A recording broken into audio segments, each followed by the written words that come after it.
بسم الله الرحمن الرحيم. أستاذ عبد القادر الناني، اختصاصي في جراحة الفم وزراعة الأسنان بالرباط.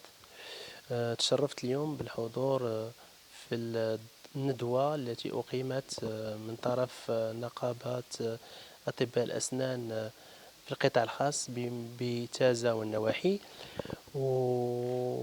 وكان العرض كي يتضمن الجراحات ديال الأورام الكيسية اللي كتشكل واحد المشكل ديال الصحة العامة في المغرب وفي العالم.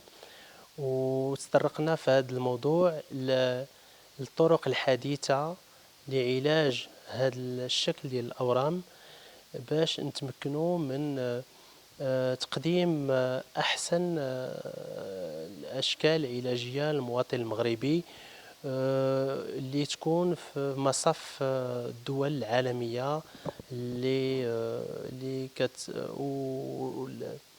لي ريكومونداسيون دي سوسيتي سافونت في العالم.